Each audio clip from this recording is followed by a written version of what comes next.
Hello. કહેવાય છે કે નોલેજ ઇઝ પાવર. જ્ઞાન શક્તિ છે. આ કેટલે અંશે સાચું છે? શું એ પૂર્ણ સત્ય છે કે અર્ધ સત્ય?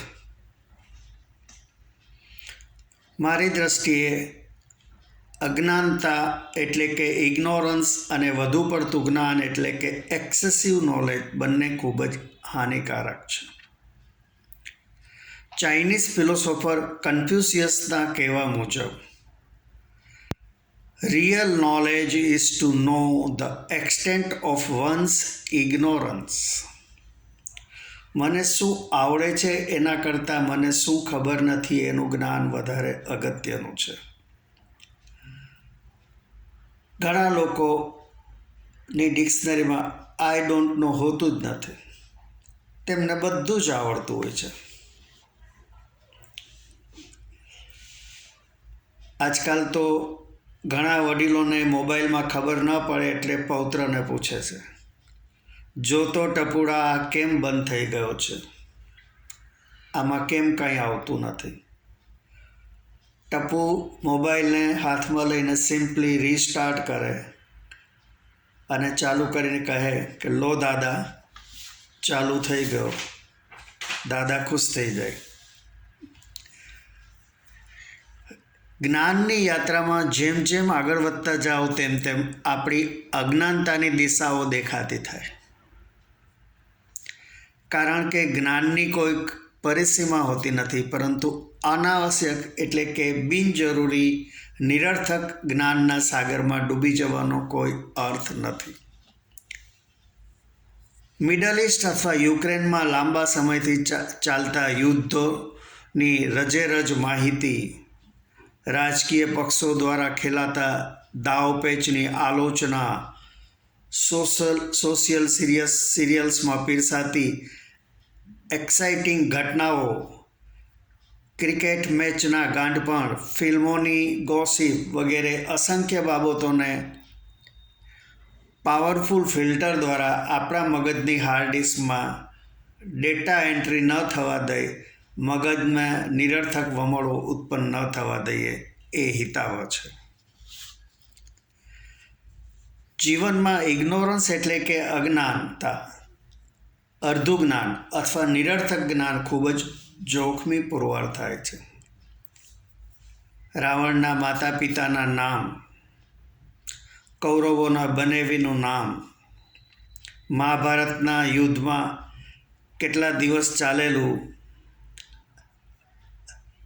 અંતમાં યુધિષ્ઠિરને એક કૂતરા સાથે સ્વર્ગલોક તરફ પ્રયાણ વગેરે અનેક બાબતોની માહિતી આપણા જીવનમાં કોઈ પણ સમસ્યાના નિરાકરણમાં ઉપયોગી ન થાય. ઘણા લોકોએ આવા નિરર્થક જ્ઞાનથી પોતાના મગજની હાર્ડ ડિસ્ક ફૂલ કરી દીધી હોય છે. કેટલાકે ક્રિકેટના ડેટા, કેટલાકે શેર બજારના ડેટા, કેટલાકે રાજકારણના ડેટા વગેરેથી પોતાના મગજના પ્લોટ ભરી દીધા હોય છે. મગજમાં કચરો ઠાલવવાનો બંધ કરી જરૂરી જ્ઞાનથી જ સરળ જીવન જીવવાની કોશિશ કરવી ખૂબ જ જરૂરી છે. લાખો લોકો પોતાને જ ઉપયોગી મેડિક્લેમની જાણકારી રાખ્યા વગર પુતિને શું કરવું જોઈએ, કેજરીવાલે શું ન કરવું જોઈએ એવી બાબતમાં પોતાનું ઊંડું જ્ઞાન પ્રગટ કરતા હોય છે. આપણું રોજિંદુ જીવન વ્યવસ્થિત ચાલે તેવી જરૂરી બાબતોનું જ્ઞાન જ જીવનમાં ઉપયોગી થાય છે.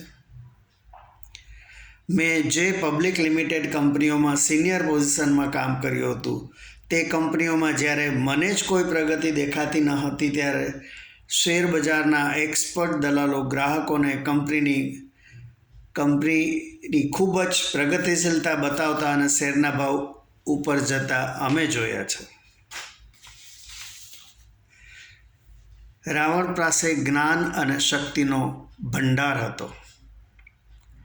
તેણે તેનો ઉપયોગ માત્ર પોતાના ભૌતિક સુખ માટે જ કર્યો હતો. જો તેણે તેનો ઉપયોગ સૃષ્ટિના કલ્યાણ અર્થે કર્યો હોત તો આજે તે કદાચ દેવતાઓ માટે પણ પૂજનીય થઈ ગયો હોત. ઇન્સ્યોરન્સ એજન્ટ્સની એક મિટિંગમાં ફેકલ્ટીએ એક સવાલ કરેલો, કોણ વધારે ચડિયાતું, નોલેજ ઓર મની? મારો જવાબ હતો, money enjoy superiority over knowledge. ફેકલ્ટીએ મને પૂછ્યું, આવું તમે શા કારણથી કહો છો? મેં કહ્યું કે મોટા ધનવાન બિઝનેસમેન પોતાના ધંધાના વિકાસ અને વધુ ધન કમાવા ઘણા નોલેજેબલ પ્રોફેશનલ્સને નોકરીએ રાખે છે. મારા એક શેઠ ખાસ ભણેલા ન હતા. તેમની સૂચના હતી કે ઓફિસમાં બધાએ એકબીજા સાથે ઇંગ્લિશમાં જ વાત કરવાની, માત્ર તેમના સિવાય. એક ડ્રાફ્ટ્સમેન પોતાની આવડે તેવી ઇંગ્લિશમાં એન્જિનિયરને કહેતો હતો, who will explain this to that bugger? મેં કહ્યું, આવું ઇંગ્લિશ ન બોલાય. એક શેઠ એક વખત સમુદ્ર કિનારે મોર્નિંગ વોક કરતા હતા. તેમણે એક ફિશરમેનને બીચ પર સૂતેલો જોયો. ફોરેનર્સ આ રીતે બીચ પર સૂતા હોય તો આપણે એમને સનબાથ લે છે એમ કહીએ, પરંતુ આ તો માછીમાર હતો. શેઠે પૂછ્યું, કેમ ભાઈ, આજે ફિશિંગ કરવા નથી જવું? પેલો કહે, જઈ આવ્યો, આજની આવક થઈ ગઈ. શેઠ કહે, બીજી ખેપ મારી આવો તો? એક દિવસમાં 2 દિવસની આવક થઈ જાય.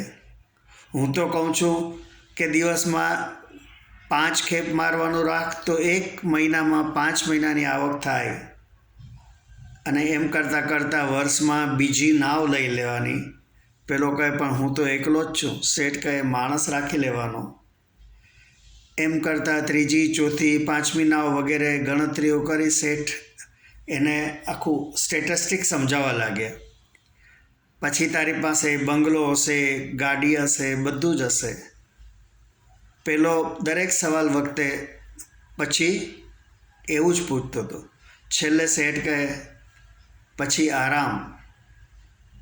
ત્યારે પહેલાં એ બોલ્યો, અત્યારે આ શું ચાલી રહ્યું છે? જૂના જમાનામાં એક શેઠને દરિયાની ખાડીને પેલે પારનો એક ગામે ધંધા માટે જવું હતું. હોડી સિવાય કોઈ વિકલ્પ નહોતો. હોડીમાં બેઠા બેઠા શેઠ નાવિકને, તને શતરંજ રમતા આવડે છે? તને પત્તા રમતા આવડે છે? તેવા અનેક સવાલો પૂછતા હતા. નાવિકે બધા જ સવાલોનો જવાબ નામાં આપતા શેઠ કહે, તારું જીવન નકામું ગયું. તેવામાં એક પવનનું તોફાન શરૂ થતાં નાવ હાલક ડોલક થવા માંડી. નાવિક પૂછે છે, શેઠ, તમને તરતા આવડે છે? શેઠ કહે, ના. તો નાવિક કહે કે તમારું આખું જીવન હમણાં નકામું થઈ જશે. એક દર્દીએ જ્યારે ડૉક્ટરને પોતાની તકલીફ બતાવતા કહ્યું, મને જમ્યા પછી થોડા અંધારા આવે છે. ત્યારે ડૉક્ટર કહે, એ અંધારા બાદ થોડા ચક્કર આવે છે અને પછી થોડું માથું દુખે છે? દર્દી કહે, ખરેખર એમ જ બધું થાય છે. દર્દીને જ્યારે પૂર્ણ અહેસાસ થઈ ગયો કે ડૉક્ટર સાહેબને મારી પીડા સંપૂર્ણ સમજાઈ ગઈ છે, ત્યારે ડૉક્ટર બોલ્યા કે મને પણ આવું ઘણી વખત થાય છે. આવું કેમ થતું હશે? ત્યાં તો દર્દી ગાયબ થઈ ગયો. પરંતુ મને તમારી તકલીફનો ખ્યાલ નથી આવતો એવું કોઈ ડૉક્ટર કહેતા નથી. તેઓ એસિડિટીની, વિટામિન્સની વગેરે ગોળીઓ આપી 1-2 ટેસ્ટ કરાવે છે અને પોતે પણ નવું જ્ઞાન પ્રાપ્ત કરવાની કોશિશ કરે છે. આમ ખાલી જ્ઞાન એ જ સંપૂર્ણ જરૂરી નથી. આપણે કૃષ્ણ સુદામાની મિત્રતા વિશે ખૂબ જાણીએ છીએ પણ કૃષ્ણના એક બીજા કઝિન અને સખા હતા ઉદ્ધવજી. ઉદ્ધવજી ખૂબ જ જ્ઞાની હતા, પરંતુ